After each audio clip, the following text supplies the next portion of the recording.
উনি এইসব নিয়ে উনি ভেবেছিলেন যে কিছু একটা সংগ্রহশালা বা কিছু পুরাতাত্ত্বিক বা সাহিত্য সংস্কৃতি নিয়ে মানে চর্চা করতে চেয়েছিলেন। তো যাই তার ফলস্বরূপ উনি ভবিষ্যতে এই কাজটি উনি করতে পেরেছিলেন।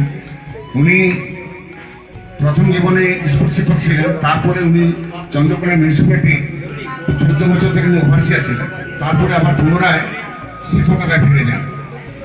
উনি যা সংগ্রহ করেছেন এই চন্দ্রকোনা শহরের মধ্যে, চন্দ্রকোনার আশপাশের শহরে, আশপাশের গ্রামাঞ্চলে বিভিন্ন জায়গা থেকে ওনার 1976 সালে ওনার প্রথম বই ভগ্নদেউলের একটি বৃত্তটি প্রকাশ পায়।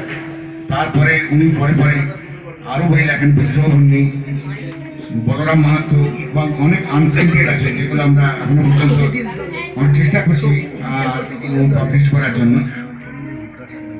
উনি যেটা করেছিলেন, যতগুলো স্কাল্পচার্স উনি সংগ্রহ করেছিলেন, পরে 1980 সালে আপনার স্টেট আর্কিওলজি পুরাতত্ত্ব বিভাগের ডাইরেক্টর পরেশ দাশগুপ্ত এবং শ্যামা প্রভুচরণ বন্দ্যোপাধ্যায়, সুপারিনটেন্ডিং আর্কিওলজি, ওনারা এসেছিলেন চন্দ্রকোনার যে ঐতিহ্যবান রাজবাড়ি বা অযোধ্যা নগরী, সেই তার দোতলায় উনি ওখানে ওখানেই উনি সংগ্রহশালাটি ওখানে উনি করেছিলেন।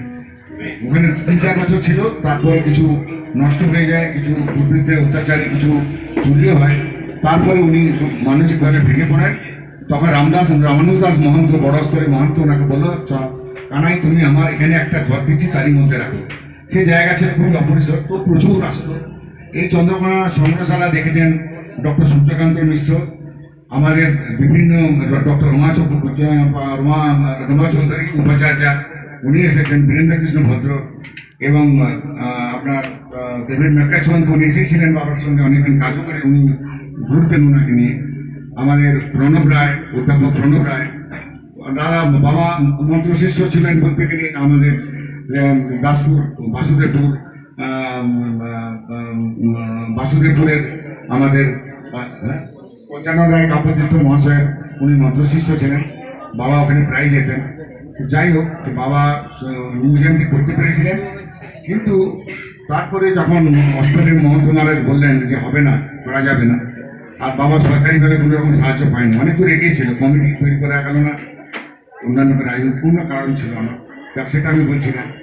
তো তারপরে উনি নিজের চেষ্টাতেই এখানে যতদূর লোকজন আসতো ডেকে ডেকে দেখাতেন, অনেকবার সংগ্রহ নিজে গেছেন, যেখানে কোনো মেলা হয়েছে সেখানে উনি বয়ে বয়ে নিয়ে গেছেন।